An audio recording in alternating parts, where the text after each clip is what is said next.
I found that nothing in life is worthwhile unless you take risks. Nothing. Nelson Mandela said, "There is no passion to be found playing small and settling for a life that's less than the one you're capable of living." Now, I'm sure in your experiences in school and applying to college and picking your major and deciding what you want to do with life, I'm sure people have told you to make sure you have something to fall back on. Make sure you got something to fall back on, honey. But I never understood that concept, having something to fall back on. If I'm going to fall, I don't want to fall back on anything. I want to fall forward. I figure at least this way I'll see what I'm going to hit. Without consistency, you'll never finish. So do what you feel passionate about. Take chances. Don't be afraid to fail. There's an old IQ test was 9 dots, and you had to draw 5 lines with a pencil within these 9 dots without lifting the pencil. The only way to do it was to go outside the box. So don't be afraid to go outside the box. Don't be afraid to think outside the box. Don't be afraid to fail big, to dream big. But remember, dreams without goals are just dreams. You can either live your dreams or live your fears. And I think the majority of people actually are not living their dreams, but are living their fears. So I want to ask you a question. What are your fears? What are you afraid of? What are you scared of? Because we all have fears, don't we? We all have something that's blocking us, that's holding us back. And as we begin to look at life, what we realize is that the reason that most people are not living out their true potential, and not doing all of the things that they would really like to do, is because of fear. When you face your fears, it's not as bad as you think it is. And when people tell you, I just can't do it, I can't handle it, I mean, really, I can't handle it, what they're envisioning is that they're not going to be here. They're going to clock out like you're going to die. Guess what? We all had occasions when we confronted our fears, we had to do something we felt uncomfortable with, we didn't want to do it, and we did not die. What you got to do to get the life that you want you to have, you got to put more air in your bubble. You got to blow your bubble up. Expand yourself. Take yourself out your comfort zone. Do not live in your bubble. If you stay in your comfort zone, that's where you will fail. So don't be afraid. You have nothing to fear. Guys, you already overcame all kind of stuff. Get that goal, get that dream. And so I'm telling y'all, you have come too far to quit now. You have invested too much to quit now. You have lost too much to quit now. Get a reward for your pain. Don't cry about it. Don't whine about it. Get a reward for it. I am constantly trying to find my new 100%. Even though life gets at you, age gets at you, sickness may get at you. I have friends of mine who lost legs, who lost arms, who lost all kind of stuff. And they call me and say, hey man, what am I going to do now? I said, well, it's up to you to find your new norm. It's up to you to find your new 100%. No, you cannot do some of the things you used to do. But what can you do today? What can you do now with what you have? And you must find your new norm. As you all know, your mom has a cookie jar, and sometimes you might have an Oreo, sometimes you might have a Chips Ahoy, sometimes you might have an oatmeal raisin cookie. You never know. It's just in there. My cookie jar has every single failure and success of my life, something I overcame. So what happens in time of life when you're stressed out and things get bad, even the hardest guy in the world, me, everybody thinks, and I think I'm the hardest guy in the world. You got to believe that. You got to believe you are something. I will, in my mind, reach into my cookie jar, and sometimes you forget how hard you are in times of need. Because you're stressed, but you forget I'm a Navy SEAL, I'm a Ranger, I'm this and that, but you forget all that because your life sucks. I calm down, take that 1 second, get control of my life, reach in the cookie jar. Well, you got called nigger your whole life, and you're now the only person in history to do this, and this. Put it back in the cookie jar, reset my mind. You have to remind yourself of how badass you really are in times of need. That's the cookie jar. No one has the most of everything.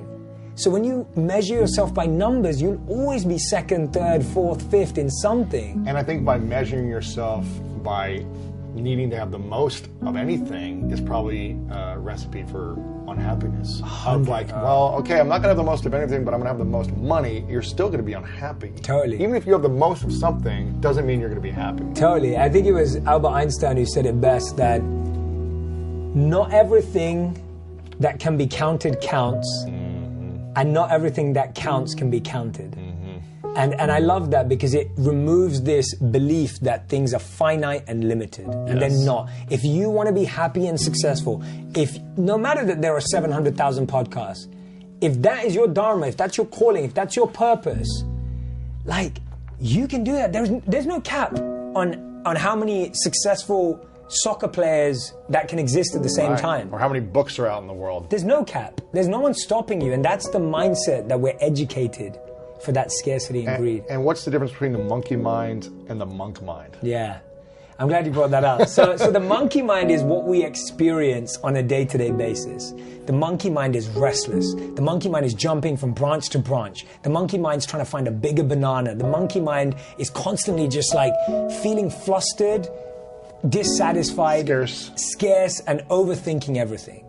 The monk mind is the exact opposite. The monk mind is calm and composed. The monk mind knows to be focused and aware. The monk mind knows. So everything in this book and everything that we're talking about is the transformation from the monkey mind that we experience to the monk mind. The monkey mind is almost the enemy to the monk mind. It's the opposite. Yes.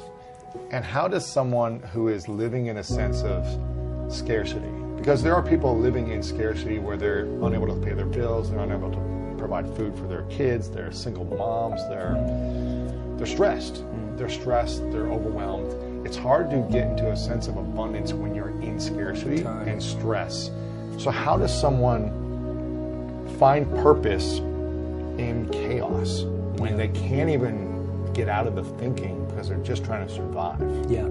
So, beautiful question. My biggest answer is, first of all, I empathize with anyone who's been in that situation, I can't ever say I've been in that situation in the same way, but I've experienced similar things. You've seen feeling in your life. Yeah, in my own way. And I've seen my mum go through stuff like that. I know that my mum worked really hard to raise me and my sister while working, you know, while running around. And I've seen my mum be that incredible powerhouse of a person.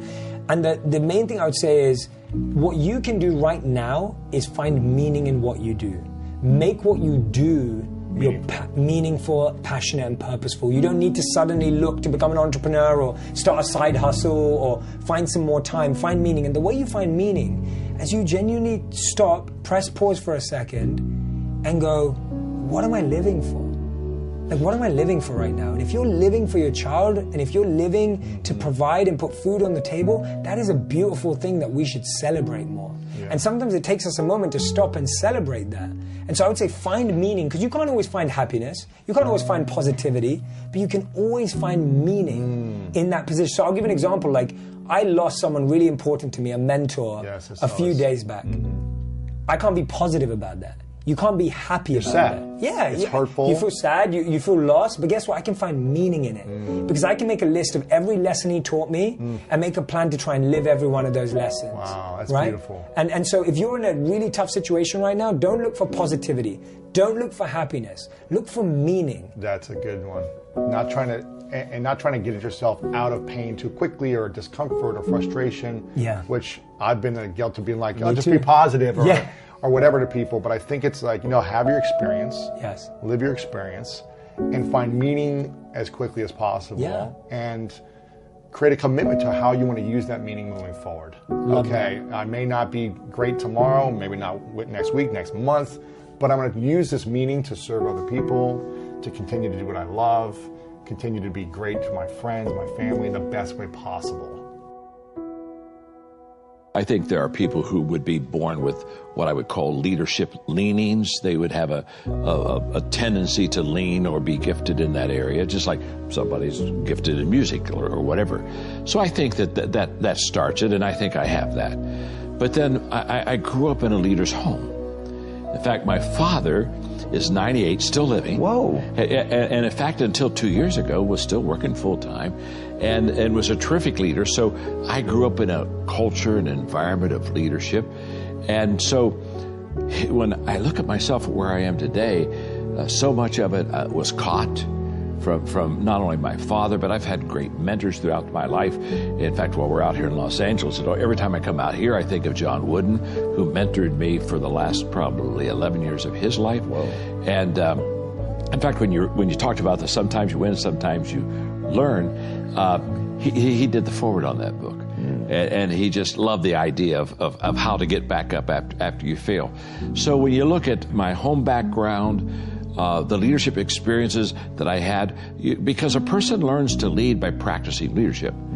And at a very early age, I was practicing leadership. And so it all comes together. And then when I began to realize everything rises and falls on leadership, I became really intentional, Tom, of developing my leadership skills. So I can remember, for example, I was probably, maybe 26. I heard Earl Nightingale say on a tape that if you would spend 1 hour a day, every day, on one subject for 5 years, you could become an expert on that subject. So I said, wow, I want to become an expert in leadership. So for the next 5 years, I spent an hour every day reading about leadership, talking to leaders, asking leaders questions, practicing leadership, but it really was consistent. And when I started that process, I was thinking 5 years. Earl Nightingale said I could become an expert in 5 years. Okay, wow, leadership expert, hello. And so I kept, I was kind of like doing countdown, 5 years, 4 years, 3 years. I'm thinking I'm Cape Canaveral, okay. But something happened to me about halfway through that 5-year process. Instead of keeping asking myself, how long will it take? How long will it take? How long will it take? One day I began to realize how I was growing as a leader and the change that was happening within me. And I stopped asking the question, how long will it take? And I started asking the question, how far can I go? And everything changed that day. I realized books later, I had a lady the other day said, you've written more books than I've ever read in my life. You know what I mean? But I didn't have any intention to write a lot of books. But growth allows you to continue to expand yourself and your world until there's just, so much more that you know and so much more that you want to share. So, my journey has been really one of understanding that if I every day intentionally grow, the question is just how far can I go? And I don't know that answer. I'm still growing. I'm still moving towards that finish line. We spend a lot of time talking about mindset from the standpoint of think positive so positive things happen. And I do believe in having a positive mindset, obviously. I think that the actions that you take are way more important in terms of developing that mindset.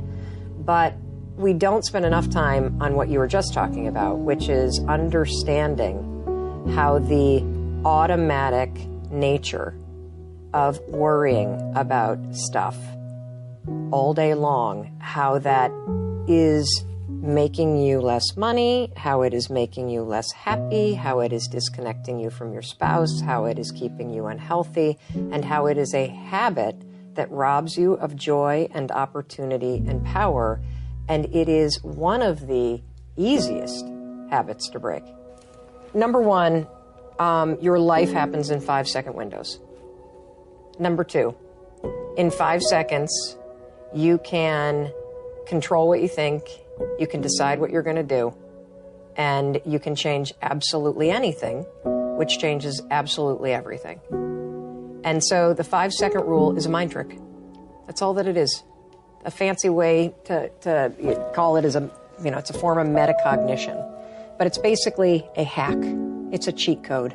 Okay. And the way that it works, and this is the challenge with getting it out there, is that it sounds so profoundly stupid, like a gimmick, that it took a while for people to actually take it seriously. I get that. And to really stack up the science to make, you know, anybody that interacts with it go, holy shit, like this actually works. Yeah.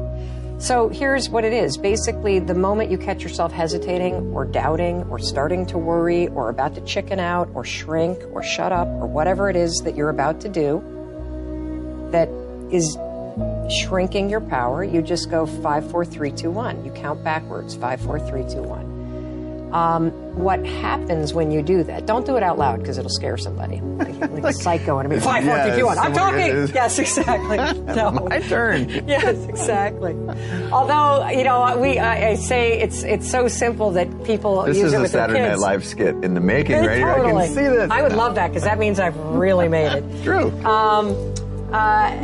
Your kids will use it on you. So my kids will use it on me. So if I have a certain tone that comes out, I'll hear my 12-year-old go 5, 4, 3. Watch that tone, Mom. You know, just or Mom, 5, 4, 3, 2, 1. I thought you were going to go to the gym. Yes.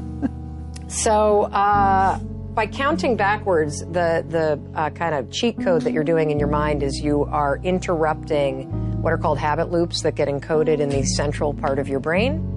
And you are starting up the prefrontal cortex. It's a little trick that causes focus, and it's a lot like having a mantra because you're shifting gears. But the thing about having a mantra is, and I suppose that as you count backwards more and more and more, you become used to it, but it becomes a habit that triggers action. So what you do is go 5, 4, 3, 2, 1, cut off this part of the brain, awaken this part of the brain, and then move. And what happens with the counting backwards is there's nowhere to go after 1. And your mind is socialized in a countdown situation to go. Yep. And so counting up won't work because you can keep going forever. And you do it in many aspects of your life, so it's actually not something that requires any focus.